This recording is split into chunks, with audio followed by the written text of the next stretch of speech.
ഈശോയിൽ എത്രയും സ്നേഹം നിറഞ്ഞവരെ, ഒരിക്കൽ വിശുദ്ധ ജോൺ മരിയ വിയാനിയുടെ അടുത്ത് ചെന്ന് ഒരു ബാലൻ കൗതുകത്തോട് ചോദിച്ചു, കൂടെയുള്ളവരെ സന്തോഷിപ്പിക്കാൻ ഞാൻ എന്താണ് ചെയ്യേണ്ടതെന്ന്. മറുപടിയായിട്ട് വിശുദ്ധൻ ആ ബാലനോട് പറയുക, എല്ലാവരെയും സന്തോഷിപ്പിക്കാനും പ്രസാദിപ്പിക്കാനും പരിശ്രമിക്കരുത്, മറിച്ച് ദൈവത്തെ പ്രസാദിപ്പിച്ച് അവന് സ്വീകാര്യനാകാൻ പരിശ്രമിക്കുക എന്ന്. ആ പരിശ്രമത്തിൽ തന്നെ നമുക്ക് ചുറ്റുമുള്ളവരെ സന്തോഷിപ്പിക്കാൻ സാധിക്കുമെന്ന്. മിശിഹായിൽ സ്നേഹം നിറഞ്ഞവരെ, പലരെയും സന്തോഷിപ്പിക്കാനും പ്രസാദിപ്പിക്കാനുമായിട്ട് നാം ഇന്ന് ഓടുമ്പോൾ കർത്താവിന് സ്വീകാര്യമായ ഒരു ജീവിതം നയിക്കാൻ നമുക്ക് സാധിക്കണമെന്ന് തിരുസഭ മാതാവ് കൈത്താക്കാലത്തിലെ 4-ാമത്തെ ഞായറാഴ്ചയിലെ വചനവായനകളിലൂടെ ഓർമ്മിപ്പിക്കുകയാണ്. ഇന്നത്തെ 1-ാമത്തെ വായന നിയമാവർത്തന പുസ്തകം 5-ാം അധ്യായം 16 മുതൽ 24 വരെയുള്ള വാക്യങ്ങളിൽ നിന്നാണ്.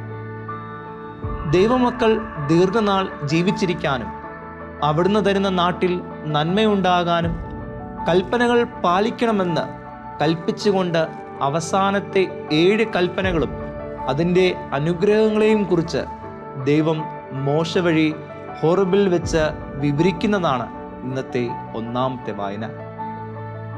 കൽപ്പനകൾ പാലിക്കുമ്പോഴാണ് കർത്താവിന് സ്വീകാര്യപ്രദമായ ഒരു ജീവിതം ജീവിക്കാൻ നമുക്ക് സാധിക്കുകയുള്ളൂ എന്ന് ഈ വായന നമ്മെ ഓർമ്മപ്പെടുത്തുന്നു. ഇന്നത്തെ 2-ാമത്തെ വായന യെശയ്യാ പ്രവാചകന്റെ പുസ്തകം 9-ാം അധ്യായം 13 മുതൽ 21 വരെയുള്ള വാക്യങ്ങളിൽ നിന്നാണ്.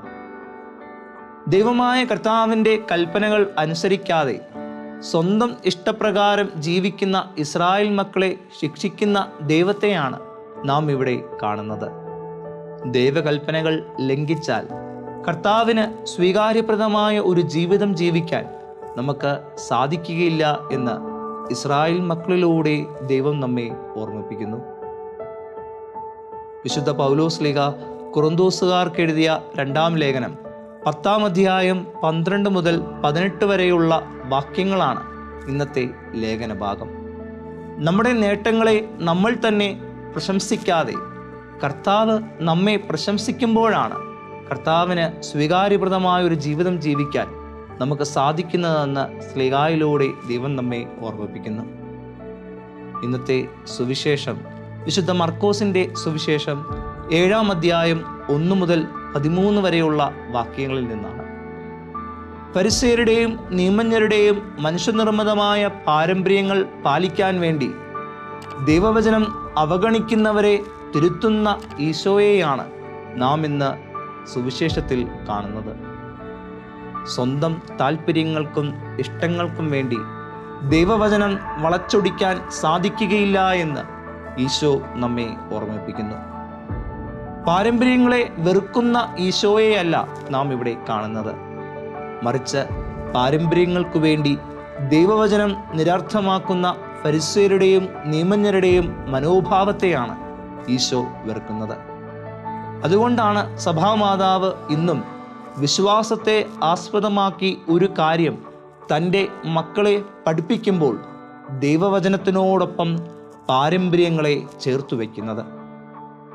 എന്തുകൊണ്ടാണ് ഫരിസേയർക്കും നിയമജ്ഞർക്കും ദൈവവചനം ശരിയായി മനസ്സിലാക്കാനും വ്യാഖ്യാനിക്കാനും സാധിക്കാതെ പോയത്? അതിൻ്റെ കാരണം ഈശോ ഈ സുവിശേഷത്തിലൂടെ പറയുക, അവർക്ക് ഹൃദയശുദ്ധി ഇല്ലാത്തതുകൊണ്ട് ആണ് എന്നാണ്.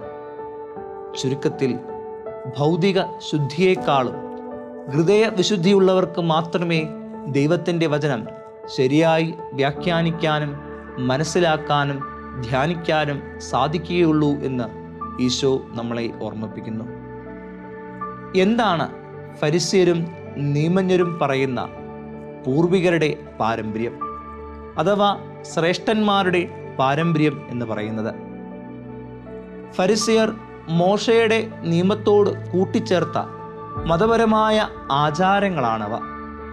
വാചിക നിയമങ്ങൾ എന്നുകൂടി വിളിക്കപ്പെട്ടിരുന്ന ഇവ എഴുതപ്പെട്ട ദൈവകൽപ്പനകൾ കൃത്യമായി അനുഷ്ഠിക്കുന്നതിന് സഹായമായി മനുഷ്യരാൽ രൂപപ്പെട്ടവയാണ്. എന്നാൽ പിന്നീട് ദൈവകൽപ്പനകൾക്ക് രണ്ടാം സ്ഥാനവും കൽപ്പനകൾ കൃത്യമായി അനുഷ്ഠിക്കുന്നതിന് സഹായമായി മാറിയ മനുഷ്യനിർമ്മിത പാരമ്പര്യങ്ങൾക്ക് അവർ ഒന്നാം സ്ഥാനം കൽപ്പിക്കുകയും ചെയ്തു. അവരുടെ ഈ മനോഭാവത്തെ വിമർശിച്ചുകൊണ്ടാണ് ഈശോ അവരോട് പറയുന്നത്, ദൈവത്തിൻ്റെ കൽപ്പന ഉപേക്ഷിച്ച് മനുഷ്യരുടെ പാരമ്പര്യം നിങ്ങൾ മുറുകെ പിടിക്കുന്നു. നിങ്ങളുടെ പാരമ്പര്യം പാലിക്കാൻ വേണ്ടി നിങ്ങൾ കൗശലപൂർവ്വം ദൈവകൽപ്പന അവഗണിക്കുന്നു. അങ്ങനെ നിങ്ങൾക്ക് ലഭിച്ച പാരമ്പര്യം വഴി ദൈവവചനം നിങ്ങൾ നിരർത്ഥമാക്കുന്നു എന്ന്. ദൈവത്തിൻ്റെ കൽപ്പനകൾക്കും വചനങ്ങൾക്കും നാം പ്രഥമ സ്ഥാനം നൽകുമ്പോഴാണ് നമുക്ക് ഹൃദയശുദ്ധി ലഭിക്കുന്നത്. അങ്ങനെ നമുക്ക് കർത്താവിന് സ്വീകാര്യരാകാൻ സാധിക്കും. ആകയാൽ പ്രിയരെ, നമുക്കിന്ന് പ്രത്യേകമായിട്ടും പ്രാർത്ഥിക്കാം.